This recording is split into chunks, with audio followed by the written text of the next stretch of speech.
Hey guys, Crusty Old Crow, back to do an overview on my collecting experience with Delta-17. So I decided I'm going to do this one as a good, bad, and ugly overview, just to show you I'm applying it to everything and anything, right? So, do I love my Delta-17s? Absolutely I do. Do I see problems with any of it? Sure, see it with any toy line, right? But that's what the good, bad, and ugly does, is just gives you my opinions and overviews on the great things, the bad things, and the ugly business of toy making. So let's get to it right now.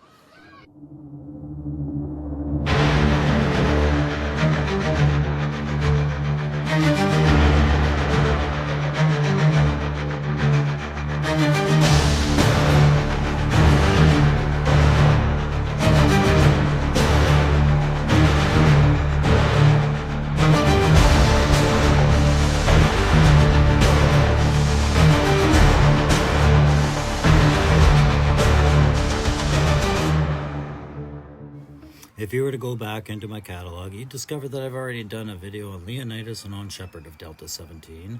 I first picked up Delta-17 figures at Joe Fest this year, my very first toy convention, and I was intrigued by this 3 3/4 line. Stepping outside of classified was new for me, and I wanted a smaller toy to collect, and I chose Delta-17, and I have zero regrets over that decision.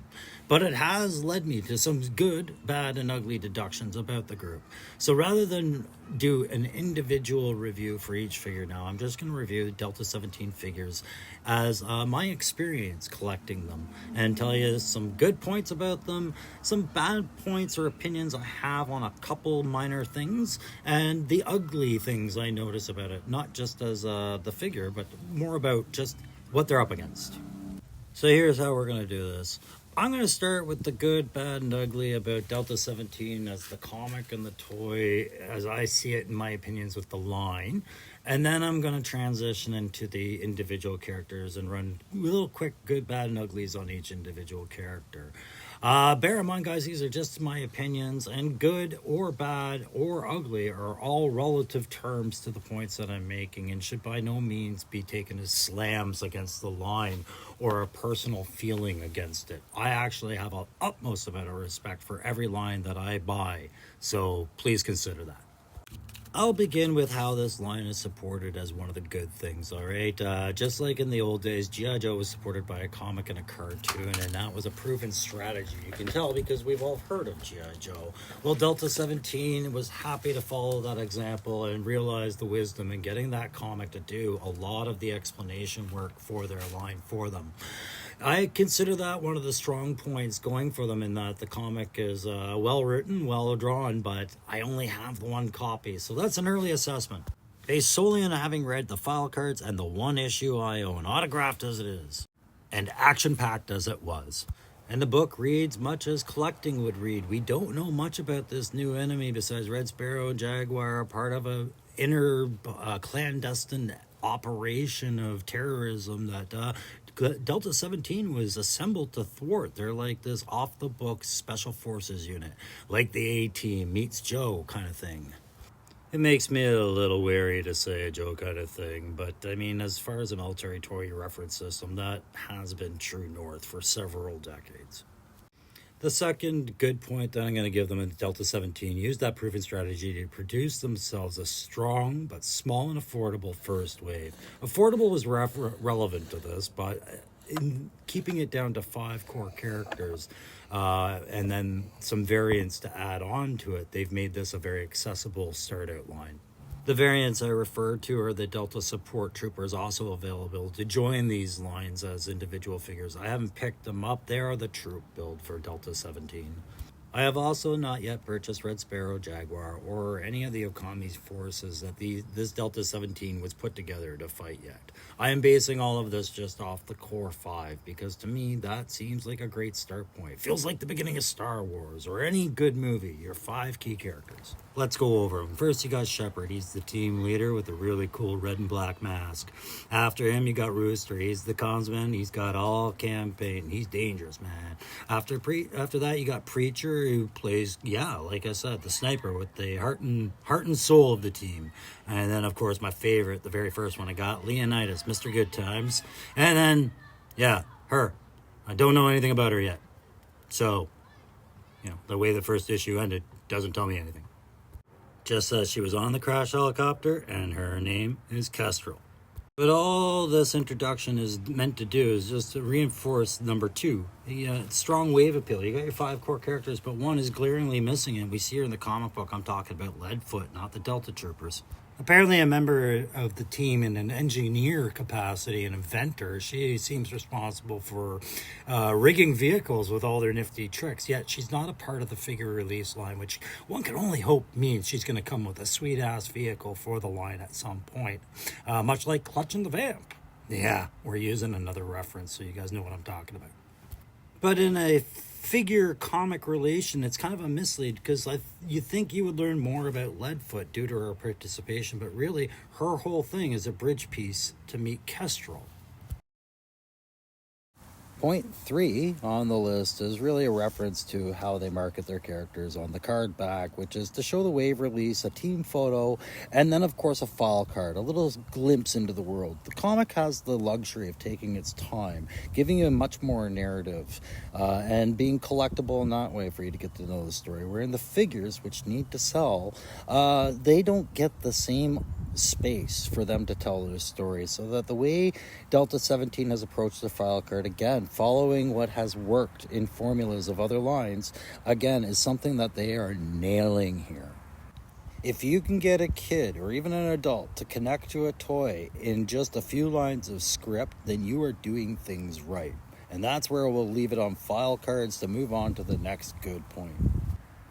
So the fourth good point that I want to address is just how innovative a toy company has to be these days to really be appealing, but yet they're still bound within the laws of toys that we, the consumer, are with our expectations, right? So you'll notice with Delta-17, every character has a slight nuance with its kit or presentation-wise or how it functions that is unique unto the character. It's a collectability thing.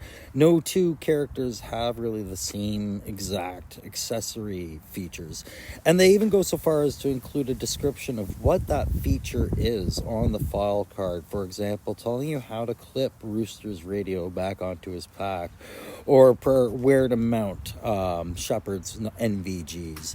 And I think that is something they are doing very well. However, I should mention that when I get into the bad and the ugly portions of the good, bad, and ugly on this, these points about the functionality of the kit and being innovative will be revisited from a different angle. As by my personal rule, I'm making my fifth the final good point. Even if there were more, and there probably are, it's just in this interest of time. So with the fifth one, yes, I feel like Delta-17 has successfully thought out every move they are doing, and we are witnessing a line in its growth stages that has a bright future ahead of it so far. Accessibility and other issues aside, they are minimal because of the good choices that the creative team and the production team have made. You'll hear it in my thoughts on the bad and the ugly side of the things. These are all justifiable points that I can see multiple perspectives on, but want to mention anyways. But you're looking at a line of toys who have accepted the comparisons that they're up against, be it Valaverse, G.I. Joe, Patriot Force, Freedom, all these other lines, that Operation Longbow, all these other lines that are out there for people to purchase. Delta-17 is making a hard case why they're up there for the talk on the 3 3/4 line. And I feel like a big reason for that is just how available the creators and production team for this line are to their consumer market. These guys are very easy to get a hold of if you have questions or concerns. And I think that is probably one of the biggest things I think they're doing successfully, is protecting their product with a personal stamp of interest. And most importantly, I feel like they used a lot of financial savvy, not just in how they approached packaging and what would be on it, but how much expenditure was going to go into each figure, what they were bringing to the table, and what changes they could introduce to action figures through their interpretation of a 3 3/4 military-based toy line. An example of this would be the fact that they all have 360-degree wrist articulation to turn their hands, but not their ankles. That's a choice you make to cut cost. Fixed ankles is a small price to pay to keep the cost down on a toy that is really making its first run at things and trying to establish itself, so I'm very understanding about that. But that point not only concludes the good portion of the good, bad, and ugly, it leads us to the bad portion and is very much related to it. So again, I'm going to reiterate, these are opinions I have, not facts I'm proving, and a pie chart of why everything's bad. And bad is relative. I understand the bad here. And it's how Canada is represented and then denied within Delta-17 so far. For years, we collected G.I. Joe. Years and years and years of collecting G.I. Joe for decades, enjoying the lore, the characters, and the presentation of the comics, the cartoons, and the action figures. And all of our nostalgia has been tripped up around things like the Pursuit of Cobra, Valor vs. Venom, Classified, and other lines like Valor Force. The military action figure is so hot right now. And all I've been screaming for is, where's Canada? So along comes Delta-17, and they bring in Canada. But it doesn't do much to course correct our reputation. We get one Canadian, and then the rest of the team is from all over the place. And Americans have this bad view of Canada. I was hoping we were going to get a course correction. But I was just happy we finally had a Canadian serving on a good action toy. Something that I thought was absent from our trusted G.I. Joe. Remember, these are real American heroes, these Joes. It's stamped on everything. When I was a kid, we had to really search for any Canadian connection, and the most we got was a sticker that said Canada, but the file cards were all US. So having Delta-17 finally hear my pleas, give me a Canadian, we get Leonidas, I'm hooked, bait, line, and sinker, JTF2 operative out of Gimli, Manitoba, and I'm enamored by this. But I bought this at Joe Fest direct. And while I felt like at the time, I was like, yeah, it's a good figure for a convention pickup, I think I paid about 25 US for it, and I bought other things, and I thought that was great value, and as to this day, money well spent. The problem came when I went back to Canada, and the irony kicks in of how Delta-17 had my favorite Canadian on it now in Leonidas. And it's a comic and a toy line produced by two great Canadian toy lovers and Ken and Steve, right? So I thought, my God, why can't I collect this? And then I realized it's the pirates. Relax, by pirates I just mean it's shipping, it's handling, it's warehouse contracts, it's distribution, finding distributors to carry the line and working out those contracts. It is all working against this what I feel is a Canadian line for the Canadian consumer. Allow I to explain in the most Canadian way. It's like hockey. Pricing oneself out of a market is something a Toronto Maple Leafs fan fully understands. I'll elaborate. Here you see the Delta-17 figure, and when you get through the shipping and handling, what started off as a $25.99 figure in U.S. pricing that equates to approximately $37 or more dollars Canadian. When you add on this shipping and handling through any applicable company, you're adding an average of almost 75 to 100% of the figure cost. This calculation means that on average here in Ottawa, Ontario, Canada, where I am finding access to Delta-17 through these pirates or shipping and handling and through the structure of how they are being distributed, I am paying almost $60 to $70 before I get this 3 3/4 figure in my hand. This does not sit well as I compare this very much to what you're seeing up top. These are the NHL contracts where what a player is worth is often far more than what can be afforded. And Toronto Maple Leafs run into this all the time with guys like Austin Matthews, Mitch Marner, John Tavares, and Morgan Riley or William Nylander. Big contracts that end up piling up and costing them their fan base because what is perceived as worth is not agreed upon by the mass. So if the question becomes whether I think that this figure is worth its attached price tag at a modern action figure market for 3 3/4, then the answer is simply yes. But as a new line starting out, still trying to establish a good root system on which to build its foundations, I feel like Canada really does get shorted end. And being a line generated by Canadians with a Canadian representative after years of a real American hero, this one just hurts a little bit. So it made it to my bad list because of the pirates. And just because of the pirates.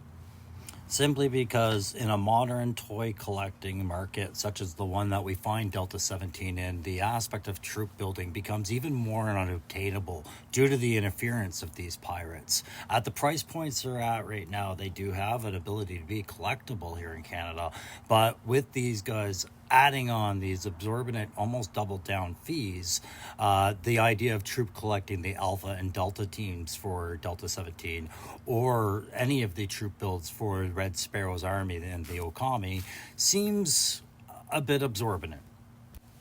And as I am the forgiving minded and try to understand what companies are up against when they're trying to do something new and innovative, I'm going to leave that as the only bad point worth focusing on this. And it's not one really within this company's power to get rid of at this point. I think that's a matter for time to resolve. And now that draws us to the end of the bad, which brings us to the ugliness that Delta-17 is now going to be facing in accordance to my opinions. But in order to do it justice accurately, we have to do what I would do for the Joes and any other Valaverse or anybody who provided one. We're going to go over the quick file cards and introduce these characters a little bit better before we discuss the ugliness that surrounds their Delta-17 existence. So since Shepard is already up and on display here, we're going to start with his file card. We'll just pop up the narrative there and you guys can read along. Shepard, Delta-17 squad leader, age 43. James Washburn is his name. He was born in Philadelphia, PA. He's a second lieutenant. As the field commander of Delta-17, Shepard doesn't flinch when the bombs start dropping and the bullets start flying. That's the moment he feels most at one with himself. He's seasoned but not cynical, hardened but approachable, has high expectations but is fair. Shepard's whole adult life has been about the military, joining the Army at age 18 and soon transferring to the Rangers. His last posting was as a member of the U.S. Delta Force before personally selected to lead Delta-17. Shepard is brave, bold, and task-oriented. He's exactly as a field commander should be, and then some. I've spoken with the guys, Ken and Steve, and there's a lot more to be revealed about Shepard in the comic. It concludes by telling you the toy features here, which is part of the point about the ugly. He has a removable helmet, removable and reversible night vision goggles, stowable shotgun, which clips onto the pack. Next up on the list, we have Rooster, who is the comms and recon specialist. Age 32, Eric Warcloud is a corporal, and he's from Akwesasne, New York. Nicknamed Rooster by his colleagues for his iconic haircut, which he wears at a hat tip to his Native American heritage, and his ironic, silent nature. Rooster rarely speaks, but when he does, you best listen. As a young teenager, Rooster was sent out on a spirit quest to enter manhood. 2 years later, he sent a postcard from Iraq. He walked so far and lived off the land so long he didn't want to go back. Instead, he joined the Army and joined the Rangers. Rooster was famous in his town for long walks in the bush and would often return weeks later with enough smoke game to feed many people in his village. Toy features include comms. He comes equipped with a dual pack radio system, and his radio portion can be detached from the larger pack and worn on its own. And he has a detachable radio handset. Essentially, what this means is that radio is two pieces: the harness, and then the radio itself can come out and be worn as a backpack. I guess the implied part is that there's another radio inside the pouches of the harness. I don't know why they include an extra radio antenna. That's the exact match, but that's all part of the point I'll be making later about kit and risks. We're going to follow Rooster up with Preacher, the Delta-17 marksman, age 27, Clive Williams from Chicago, Illinois, is a corporal. Preacher is a kind and loving soul, but don't mistake his good nature for weakness. Preacher gets his nickname from a missionary stint he did in the Congo. While assisting the construction of an orphanage when it came under attack, he quickly acquired an AK off a rebel and destroyed the entire rebel squad single-handedly.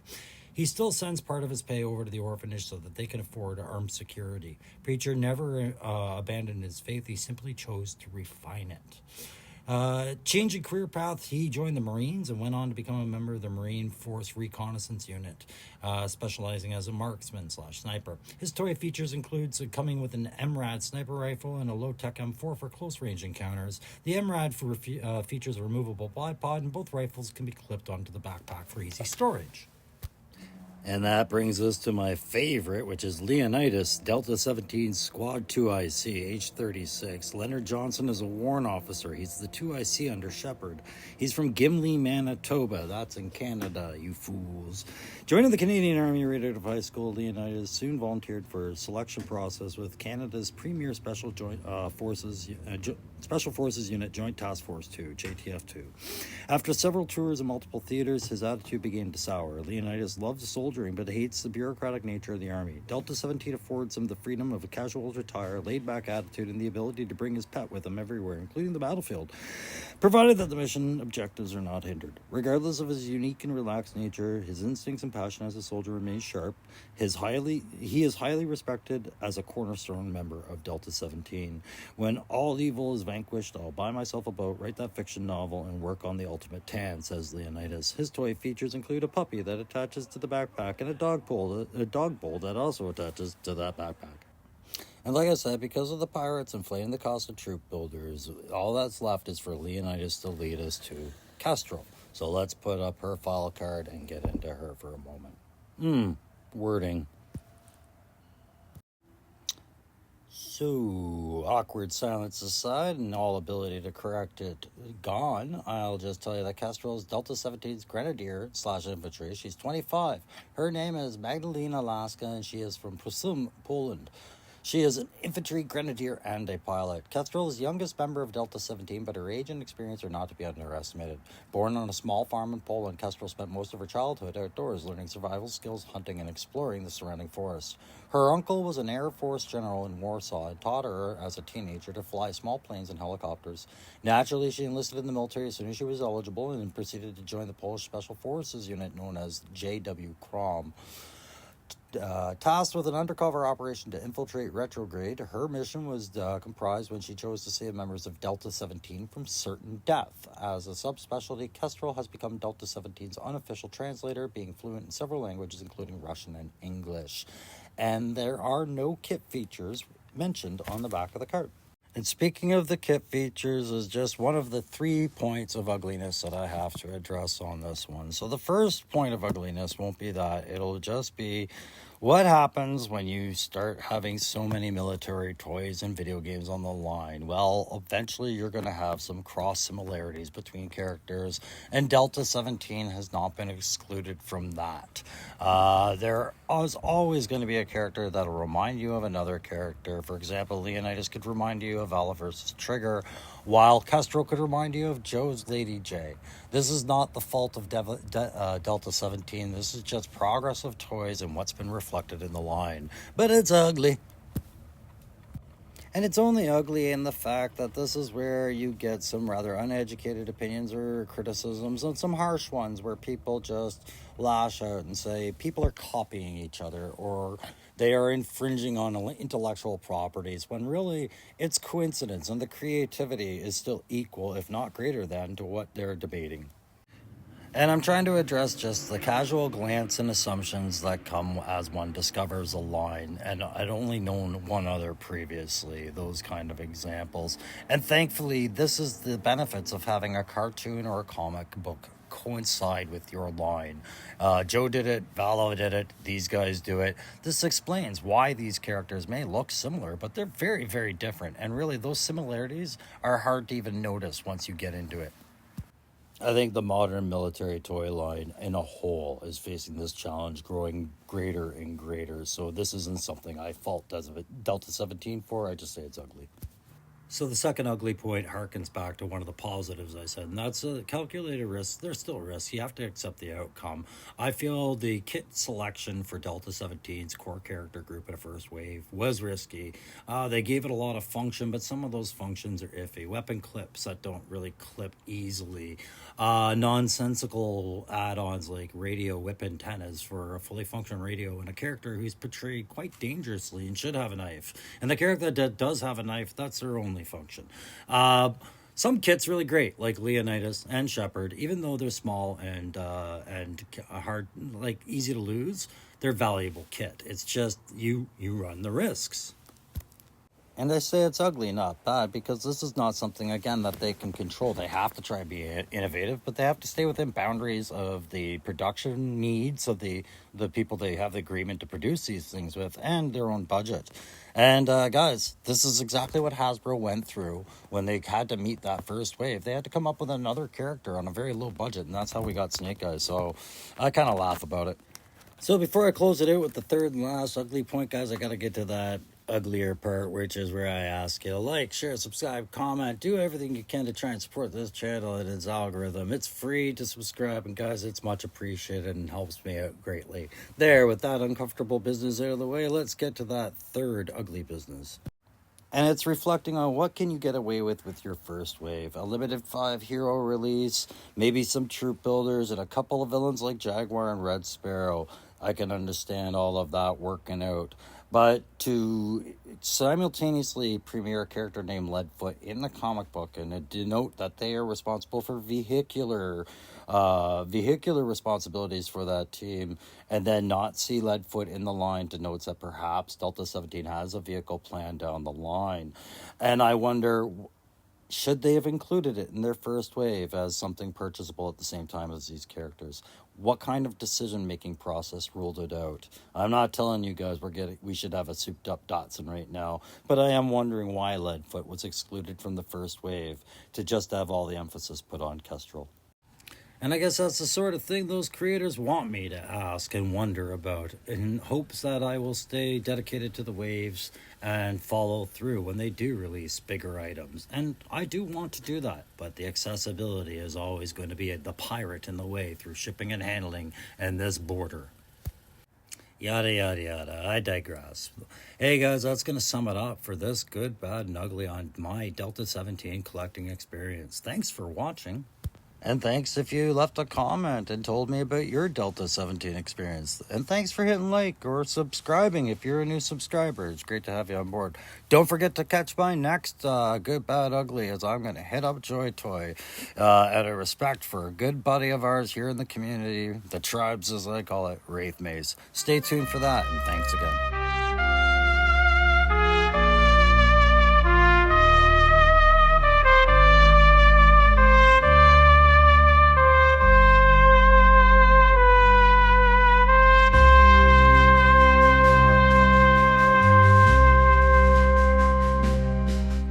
Bye.